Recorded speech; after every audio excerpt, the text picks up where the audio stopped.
nickels that you ain't heard about the great deals we got going on down here at Trans Vintage Shoppers right now in Loves Park. How about 6 months of winter storage for only $200? We also got a bunch of great deals on custom parts too. With our full machine shop, we make everything right here in-house. Handlebars, exhaust, sissy bars, frames, we do it all. We're your one-stop shop. So give us a call at 815-978-1228 and let us know what we can do for you. Trans Vintage Shoppers, built with pride, built to ride. Hello, my name is Alex, but my friends call me Tombstone.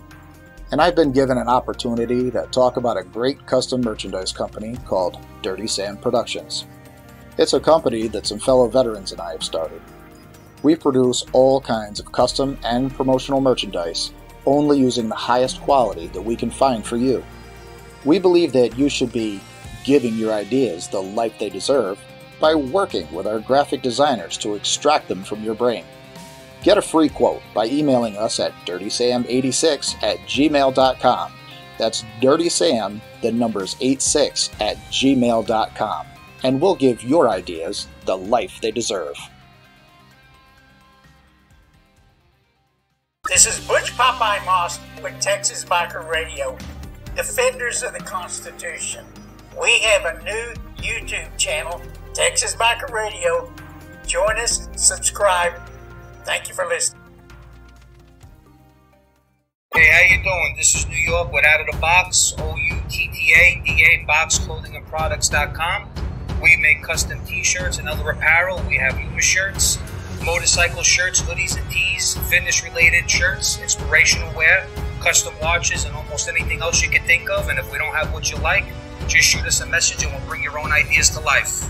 Contact us. Take it easy. Ladies and gentlemen, don't want to fuck with. Your mouth all glued up with Connie juice. I asked you a question. Oh my God, this girl's really turning me on. Suck me sideways. Are you gonna pull those pistols and whistle Dixie?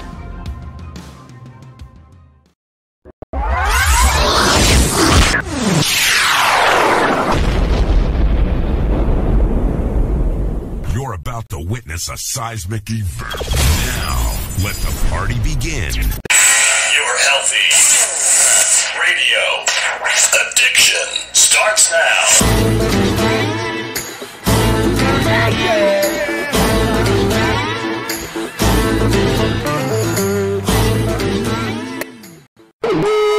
Motorcycle Madhouse on iHeartRadio.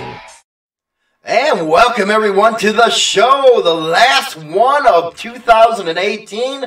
We're going to be going on Christmas break. We will be back January 1st. It's a Tuesday, and we got a hell of a 2019 coming up for you.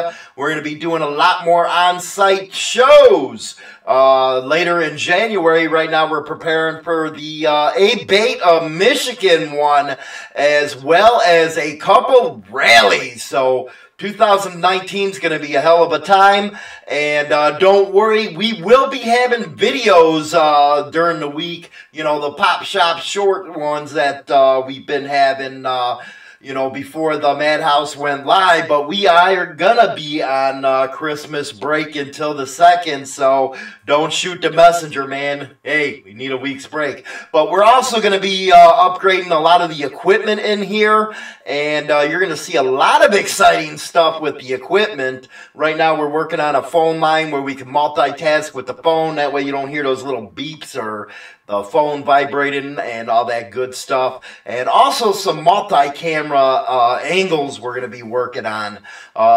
Yesterday's show, we got into a little bit about, you know, not only the different subcultures within the biker lifestyle, but we focused on Harley-Davidson a lot yesterday. We kind of veered off onto that subject, and I figured, you know what, it'd be nice to actually get some information on why Harley is the way it is. Now, people usually think that, hey, you're bashing on Harley. No, I'm not bashing on Harley. I've owned dozens and dozens of them. I love the Harley. I got an 01 Fat Boy. But, you know, when I'm talking about the company, I'm talking about the management, what's going on at that, and they've actually been in this position before, and I think it's, you know, management just don't get it.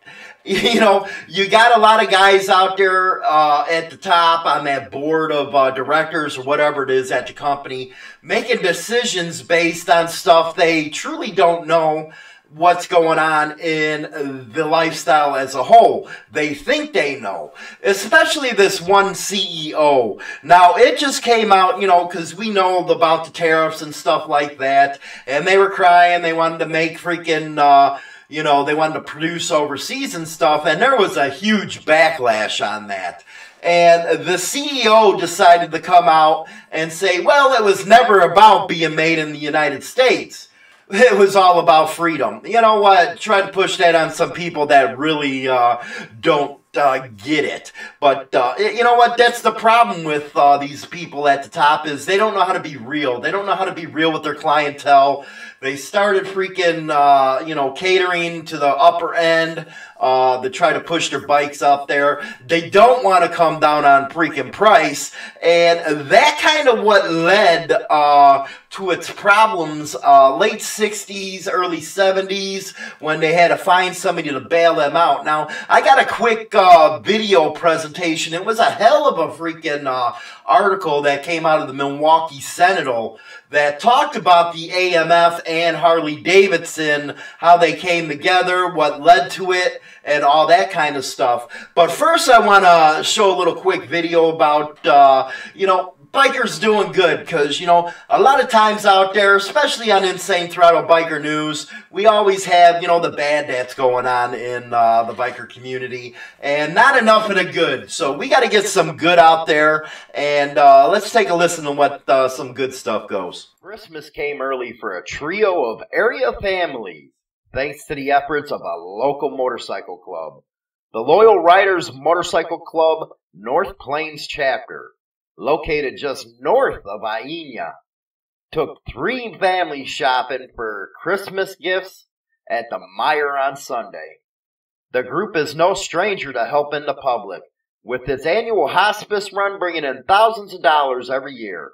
But this is the first Christmas shopping event the Riders have done. Quote, "This was kind of my thing that I brought to the club," end quote, said member Ron McCain, who said he is somewhat new to the club. Quote, "To me, there isn't a better time of the year to give back than now," end quote. McCain estimated that the group spent around $1,400, all of which was donated by riders in various club chapters in the area, as well as community members. The Loyal Riders are proof that a community effort can make a big difference. Yeah, and that was a good thing. You know, right around, you know, Thanksgiving time, Christmas, that's when all the Toys for Tots run starts out. And you got to admit, bikers raise a ton of money for Toys for Tots. And they provide a lot of Christmas presents to kids that wouldn't have any, you know, if it wasn't for them. And you got to, bikers are some of the most charitable and most giving people around. You know, I know they get a lot of bad raps out in the media. That's never going to change because, hey, media has to sell their story. That's the way it works in the media business. Trust me. You can tell what stories sell, what stories don't sell, and it's usually the good ones that don't get any attention because it don't give any of that shock value. But hey, in the chat room, I forgot to say hi. Hi, Iron Ed, James Provo. How you doing, JR? Greg Sinister. How you doing, my man? Tommy Dibbs. How you doing, Dibbs? But getting back to the biker stuff, then we'll get into that little presentation with Harley-Davidson. You know, it makes you proud to actually be part of a community that is so helpful. And let's not just talk about Toys for Tots. You know, look at the other big, you know, cause that bikers are involved in, especially with child abuse, the Bikers Against Child Abuse, you know, riding club, they have that. You have the Guardians of Children. You have a lot of stuff that is directed at kids that bikers are involved in. And, you know, the best that, you know, I can remember, and I think I've told you guys this story once or twice. I remember as a kid on my block in Chicago, the best thing in the world was seeing my neighbors and stuff like that riding up on their, back that time it was panheads and shovelheads and stuff like that, and just seeing them rocking down the freaking street. You know, they had their patch on and stuff like that. And for a little kid to look up to that, you know, you go around riding your bike with them banana seats and crap. It was the best feeling in the world when they say, "Hey kid, you know, do something." You know, it was usually, "Hey kid, go get me a beer." But from the cooler, God forbid that happens today, because everybody is freaking fucking politically correct. But yeah, that was the best thing growing up. And you know what? That makes a real imprint on a kid, you know. That's why when you're out there on a bike or something like that, if you see some kids waving at you while you're riding, you better damn well, you know, wave back to them. You know, don't be a dick. Don't try to be hard ass and all that kind of stuff, because they're the future generation of being a biker. And let's say it hasn't been good the last few decades with the way stuff is in the biker community and stuff like that. But let's get to the Harley-Davidson and AMF and how that thing all went about and stuff like that, because the younger guys don't actually know how it all came about, why everybody was pissed off about it, and why the bikes were actually, you know, some of them weren't best made, man. So let's take a look at it. The following article is by Chris Perron out of the Milwaukee Journal-Sentinel, and it is titled, "If There's a Billion in the Legend of Harley-Davidson, It's AMF." American machine and foundry company that brought the Milwaukee motorcycle manufacturer, and as popular lore goes, nearly wrecked it, pushing quantity over quality and tarnishing Harley-Davidson's reputation at the time when cheaper, better-made Japanese imports were taking over the market. "I used to feel bad taking customers' money. The quality was so bad," a Staten Island, New York Harley dealer told the New York Times in 1988. AMF was just about the ruination of Harley-Davidson. But in 1968, AMF was lined up to be just the opposite. The company that, according to many, helped put Harley on the skids was supposed to be the one that saved it. Harley had gone public in 1965 because it was hungry for cash, as it struggled to contend with rising competition from Japan. The timing wasn't ideal. In the late 1960s, a wave of holding companies that acquired a range, often unrelated businesses, washed over the American business landscape, gobbling up smaller companies with the ideal of wringing extra profits from them. On October 1st, 1968, Bangor Puta Corp, a massive conglomerate with its hands in everything from pleasure boats to firearms, announced it would pay the equivalent of $32 a share for each of Harley-Davidson's 713,000 shares. That valued Harley at $22.8 million, more than $160 million in 2018 bucks. Reporting on Bangor's move in the October 2nd, 1968 Milwaukee Sentinel, Mervyn C. Nelson noted that Harley president William H. Davidson had said before that company was not for sale, and that the executives, directors, and members of the families that founded the company controlled more than 53% of Harley's stock. On October 4th, in a letter to shareholders, Davidson called the bid from Bangor, which earlier that summer had bought Waukesha Engine, a surprise move to take over control of your company, and urged shareholders to reject the inadequate offer.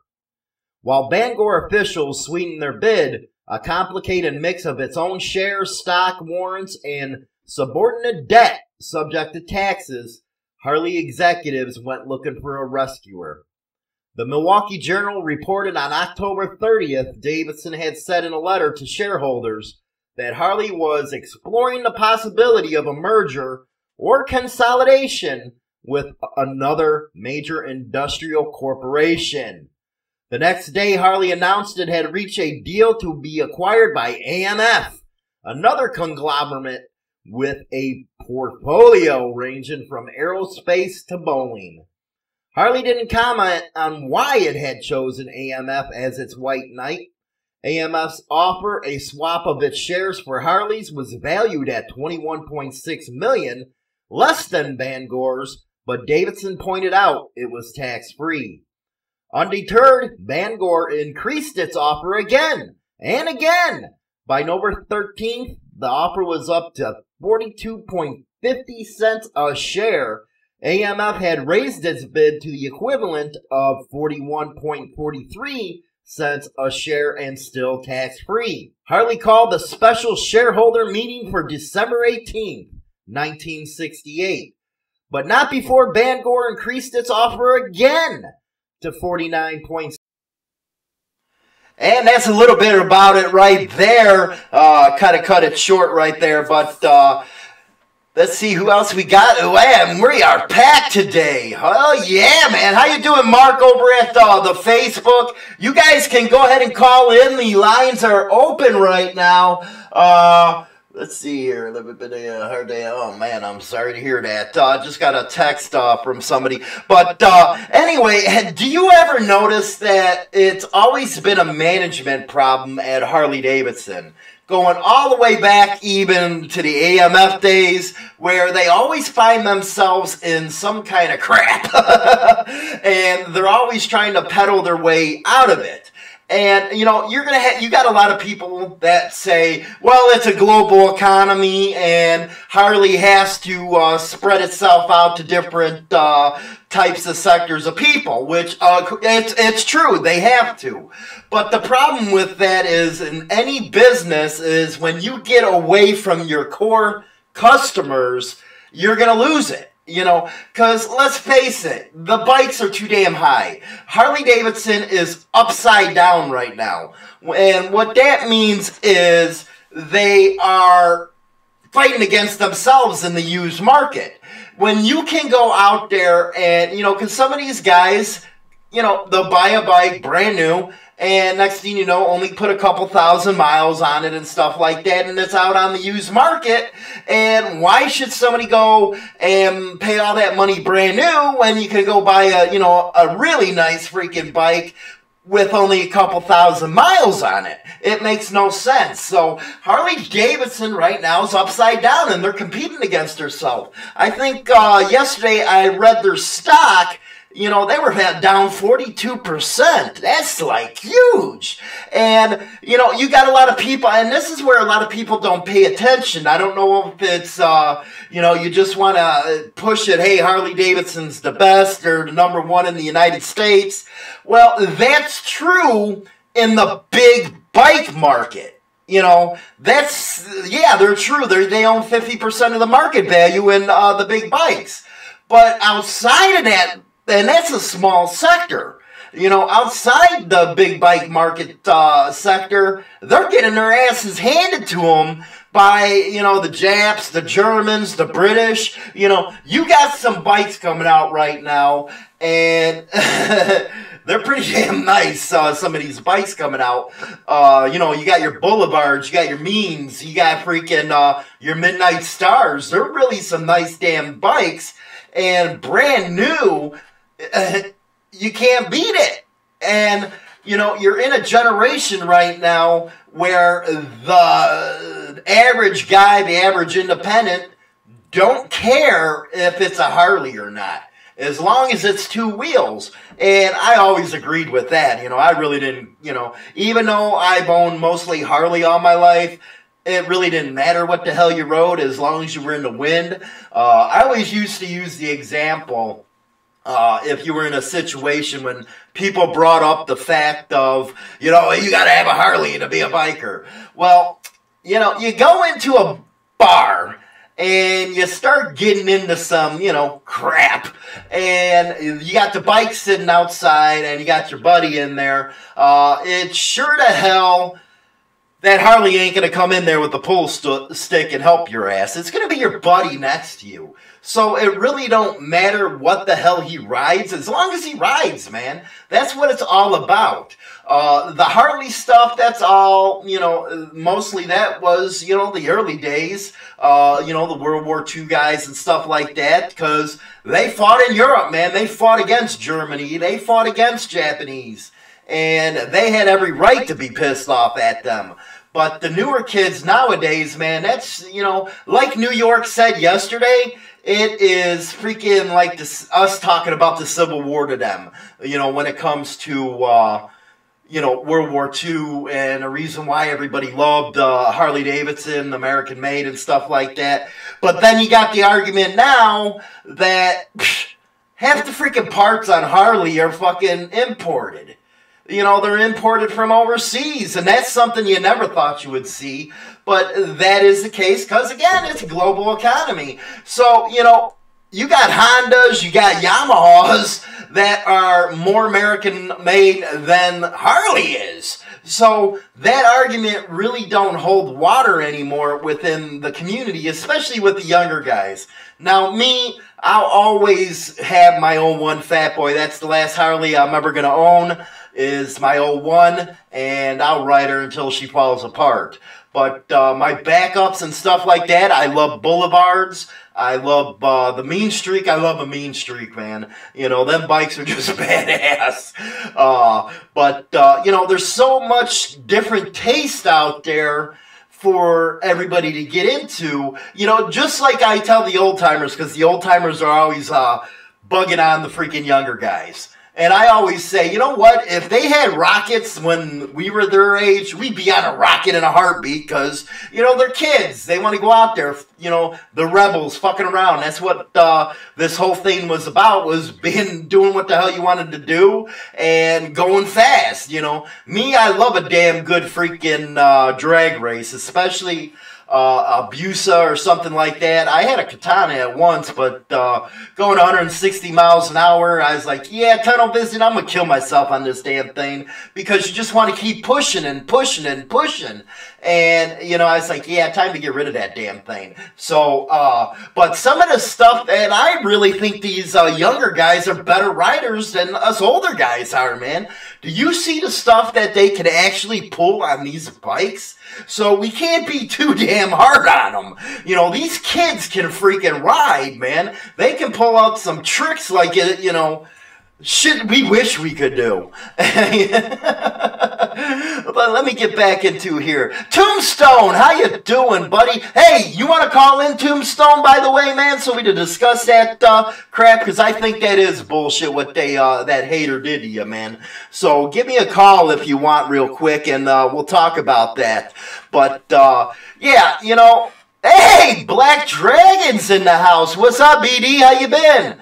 Dibs in the house. How you doing, Dibs? Hey, even Dibs can tell you, man, about, you know, the different motorcycles and stuff over in Europe. In Europe, just like that call we had from Serbia yesterday, it's not all about Harley-Davidson over there, man. It's more about the brotherhood, and it's more tightened up, you know, because that really interested me after I got to talk to him over in Serbia yesterday. It's like the different cultures is really something to learn if you know, if you really want to get into the history and stuff like that. I remember Dibber in the Wind. You got to go over to Dib's channel and look at this video, because it kicked me in the balls when I seen it. Now, he went over to Israel, and, you know, Israel's one of the most freaking hot spots in the world. You know, they got people killing each other over there, hardcore, real shit right there. And when Dibs went over there, and his video showed this, you had Jews, you had Christians, you had Muslims, you had the black, you had whites. They all got along, man. It was true brotherhood over in Israel.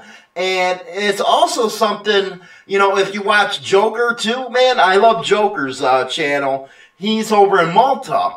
And the way the clubs interact over there is totally different than what we interact over here. Oh, hold on a second. You're on air.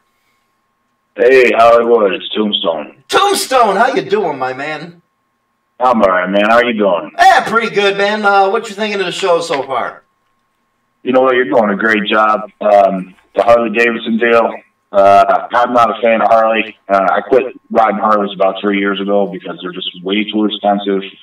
Guys like me, blue collar, military even, yeah, we can get some good interest rates on leases and loans, but why am I going to dump 50 grand into a motorcycle? I don't even have a car that costs that much. Right. Shit, some people don't even have a house that costs us that much. You got to get a second mortgage to get a freaking Harley nowadays. Nah, to kill you. They killed themselves. They turned their back on the blue collar worker. They turned their back on the motorcycle clubs that made them famous. I mean, there's no love anymore. Right. Well, you know what's funny? You bring up motorcycle clubs. If you read Sonny's, there's actually an interview about Sonny talking about it. He won't even utter the word Harley-Davidson because Harley-Davidson won't even acknowledge the 81 and what they did for the motorcycle community and Harley-Davidson as a whole.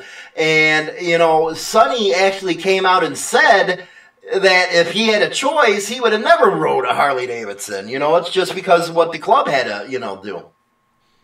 Right. Sonny was quoted to say that they were getting ready to go to Honda's, and what really screwed it up for Honda was they came out with an advertisement, I think it was the late 60s, early 70s. Everybody that rides a Honda is a nice guy. Yeah, exactly. You got it.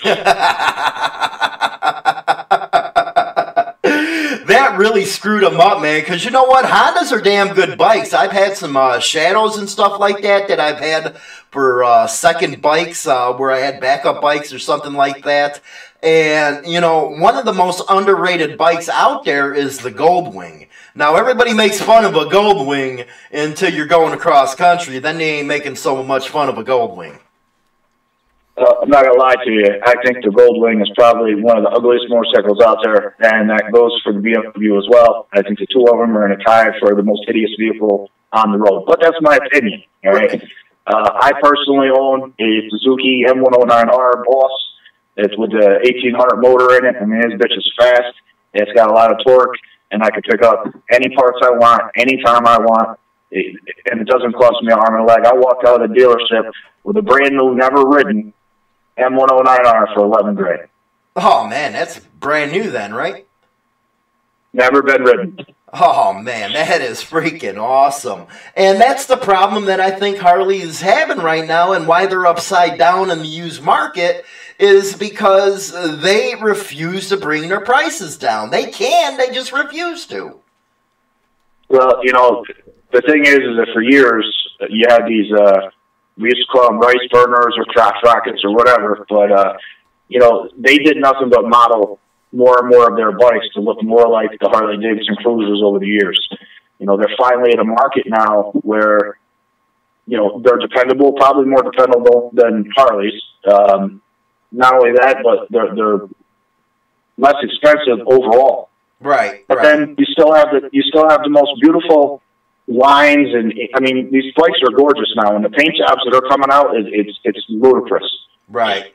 What do you think about Triumphs? Now, Triumph was my first bike I ever had. Was a '77 Bonneville. I ate that sucker out. I bobbed her, and I wish I never got rid of the damn thing. It'd be worth a ton of money right now. But what do you think of Triumphs, man? Their comeback and stuff like that.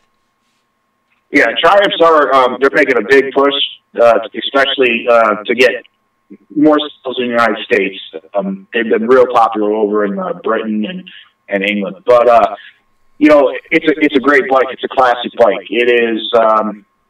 It's more like the Harley-Davidson that has that rich tradition. It was part of the, it was never as big, Harley, but it always had that rich tradition attached to it. And they didn't change their recipe, so to say. They just kept selling bikes. Indian, we were out with Indians for years, and listen, nothing beats the old school Indians with the little ivory Indian head on the fender, Right. Those bikes were gorgeous. India went out of business. Now they came back. The bikes aren't exactly the same, but they still have that American classic styling that goes with them, which is what everybody's really looking for in the cruiser market. Right. Well, you know what? The one thing that I love about the Triumphs, and it goes back to the 60s and 70s, actually back in England, was the cafe racer. Now, that was a freaking subculture within the subculture right there, those cafe racers. Yeah, the cafe racers actually came back on strong again within the past 5-6 years. There's actual clubs now that ride only cafe racers. Right. Man, well, you know what? Now, I think Triumph actually got a new bike that actually modeled after the Bonneville, the old style. You know, I think it's, 750 cc's? Yeah, I don't know. Well, these different choices come out, and you know what? Me and New York actually talked about it yesterday, was the way Harley... Did you see these new models Harley wants to come out with? I know they want to get with the younger crowd, man, but I don't even think they'll go for that crap. So I kind of went a little apeshit because, was it 4 months ago, maybe 6 months ago, Harley came out with the new advertisement for the new plastic cruiser motorcycle, and it's kind of like a cross between cruiser and a sport, Right. And it looks almost exactly like the M109R. Rock on. Awesome. Hey, what's going on with you? Hey, I got you on now, man. What's them people messing with you, man? All right, so here's what happened. I've been obviously, anybody who doesn't know, we'll put it out real quick. But the company that I own, we're a veteran-owned company, and we offered to make shirts. Said, hashtag save the patch across the front of them for $10. So, that ain't nothing, I've been pushing it out. Well, let me just tell you, man, no good deed goes unpunished. So, I use Facebook a lot for advertising, for a platform and so on and so forth. I have a lot of followers, and, since I got on board with you, we've gotten a lot more followers, and I brought a bunch of people on tonight, too, that are listening. So, the thing is somebody got a crosshair on their ass and lost their shit on me yesterday, saying that I'm trying to make $1 off of somebody else's hardships, and who do I think I am, and this, that, and everything. I tried to politely explain it to the cat, but he wanted to be a belligerent jerk off. So basically, this is how it went down, and I want everybody to understand this. My company is making $0 on these shirts, 0. I and the rest of my crew are donating all their time to make these shirts. Not because we support the Mongrels, not because we support any other club, but because we are a club. I don't care if you're a motorcycle club, you're a social club, you're a riding club or whatever. If you guys don't think for 1 minute that if the Mongrels lose, they're not going to come after everybody else's patch, you got something else coming for you. I'm telling you right now, all right? Exactly. The federal government hates our culture because we've always been rebels. And the bottom line is, for the most part, anybody who's in a motorcycle club, and I hate, I'm going to get some backlash on this, but in reality, everybody who has that lifestyle in their head is an outlaw, right? Jesse James was an outlaw. Doc Holliday was an outlaw. Why? Because they were against the system, okay? Not because they robbed banks and wagon cars and all the other stuff, because they were against the system. They didn't believe in taxation and all the other happy horse shit. Right. So I got this guy jumped up my ass, gave me a hard time about it, and I said, you know what? Here's what I'm going to do. I'm going to fulfill the orders that I have right now. I reached out to the attorney, Stubbs, Mr. Stubbs. Mm-hmm. He got back to me and said, here's what I'm going to do. I'm going to push it up to a decision maker for the Mongrels so that everybody knows that I am not trying to make $1 off of anyone. All right? All I'm trying to do is support what they're going through and what any other club might have to go through if they fail, or if they just decide to put their crosshairs on somebody else. Right. Well, you know what? Hashtag save the patch. That's out there supporting the movement, and for idiots You know, trust me, I know how you feel, man, because I get about 100 of them a day. But, you know, these idiots out there with their mouths and stuff like that, they don't understand what the hell's going on. They just want to put their damn opinion out there, and, you know, they're 2 damn cents. But what I think you're doing is a hell of a thing.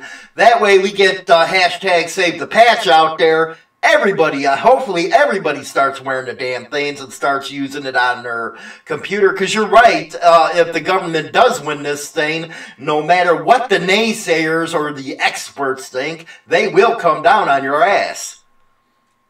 Well, I mean, that was part of my explanation is, you know, it's the Mongols, I don't, you know, maybe I'm wrong, but they didn't trademark hashtag Save the Patch. You know what I mean? It's a movement that's happening within the United States right now. And believe it or not, I actually had somebody from Canada purchase the shirt as well, who, you know, God forbid that anything like that has to happen in another country. I mean, it already happened now in Australia, but, you know, you've got people that are surrounding the United States that are supporting our movements because they know that there's certain things that are wrong. The federal government goes after a motorcycle club and claims that, you know, it's a RICO act, that everyone in the club is a conspirator, you know, to commit crimes and so on and so forth. What they need to do is they need to turn around and look themselves in the mirror. Now, last time I checked, you can't shoot yourself in the back of the head. Right. Okay? There's been people that have been murdered in the name of big business. I'm not going to name names, maybe you know, the Clinton Foundation, there's all kinds of dirty dealings going on there and everything else, but what they decided to do was not go against a culture that's normal for the United States. They went to fight against a culture that doesn't agree with the laws, and they just want their freedom. Right, exactly, you know, and, you know, hashtag Save the Patch, I think it's going to become a movement, and for you know, I don't know if it came off of, you know, an internet platform or where it came from, but, you know, he's a dick. That's what I can tell you right now. He's a dick. You know, I say, you know what, keep on going with it. To eliminate, it don't have, you know, anything to do with just one club. You know, hashtag Save the Patch is for everybody. That was kind of my standpoint, but, you know, I did the right thing, you know, because, listen, I'm in the scene, right? So I know that you don't just go putting other people's patches or their insignias or their logos or anything else on shit. This is just a hashtag with Save the Patch on it. So I assumed that it was acceptable, all right? My mistake, never assume anything in the motorcycle club world, okay? So I reached out to the attorney, waiting on an answer from him, but what I'm going to tell you is I'll still take orders. I'm not going to make them, and I don't want you to pay for them until I get the okay. And when I get the okay, I'll put it out, and I will finish making all those shirts, but I'm going to finish the ones I have now, and I'm going to send the amount of money that I made so far out to the lawyer. It ain't much, but it's better than nothing, right? Right. Hey, you know what you need to do, man? We got a new movement going on. It's called hashtag Save the Pink Taco, and I know a lot of people want that. Yeah, you got to be careful with that, man, because now dudes are getting pink tacos. Save the pink taco. You know, save the real taco. Yeah, no shit, really. You know what I mean? The last thing you want to do is pick that out, and the next thing you know, it rolls over and looks at you and says, "Hi, my name is Sue, but you can call me Frank." You know what I mean? Man, can you believe that, man? We've come to a freaking time in our freaking day and age where you have, you know, Steve going out for freaking Miss Universe, man. You know, what the hell? You know, I don't care what you do behind your closed doors, man, but come on, man, really? Don't kill that on me, too. Nah, listen, I'm all about freedom of expression, right? But, you know, there's things that need to be kept inside the house. Like, I don't run around and tell everybody in the world how many times I have sex a day or how I do it, what position or anything else, because it's my private life. So we have gotten, with the social media, we have gotten too welcoming to allow people into our lives to let them know what it is that we're doing. And, you know, I mean, there's literally people out there that say, yeah, I ate my breakfast, I took a shit, brush my teeth. Listen, if that's what your life's about, cool. But there should be like a whole nother Facebook thing somewhere else called Get a Fucking Life. I don't know, something to that extent. But it's got to stop. This world that we live in is instant gratification. And I get real twisted over certain things because the average person today only gathers their news from Facebook or Instagram. Right. They don't read a newspaper. They don't, watch interviews. They don't hear the words coming from the horse's mouth or, have quotations around it or anything else. I'm pretty sure that most of the people in the world, except for the know how to type, can barely even talk. I have kids that don't even use the telephone. You know what I mean? Right. We got to stop this shit because we are running this country into the ground. We are destroying everything that our forefathers fought for. The tyranny against the government. So, just to give you a quick idea, and then I'm gonna shut down. You do you. The governor of our state, Cuomo, New York. Hey, Homo. Homo Cuomo made an announcement today that New York, the state, is no longer part of the federal government. We are an independent state. That didn't work out so good for South Carolina and all that during the Civil War, but hey, man, I say go for it. No offense, you're there, but, it's really getting to the point where you can actually feel the tension in the air between each type of individual.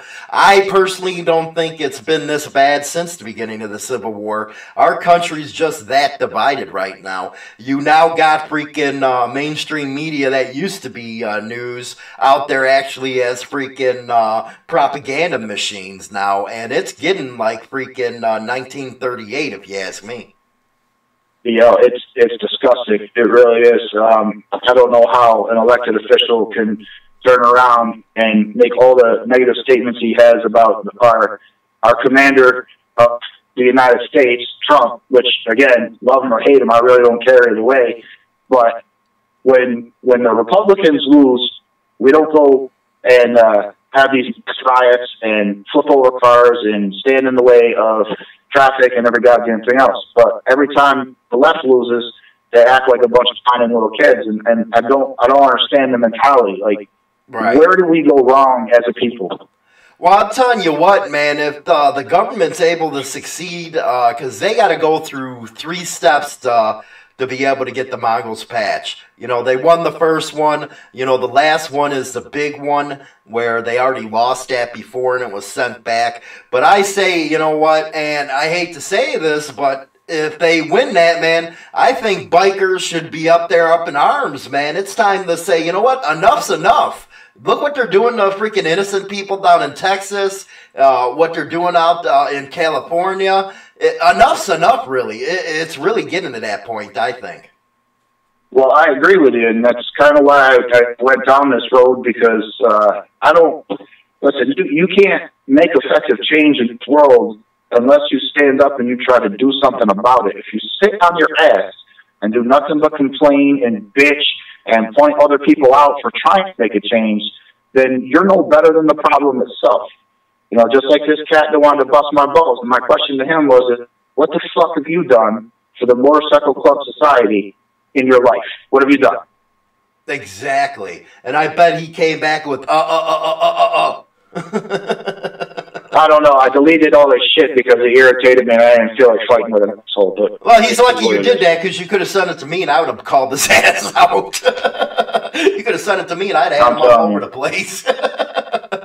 But I'm telling you, man, I try to keep my cool because, I got more people than just me that rely on me to do things, Right. Now, another thing, before you go that just came out, and this is how bad, we were talking about the media, is this new, what was it, crime bill, where they redid everything, to try to get everything, the resentencing and stuff like that, because this country has more people per capita in prison than anywhere else in the damn world. And, this reform bill comes out and the media don't want to cover it because it was a Trump freaking accomplishment.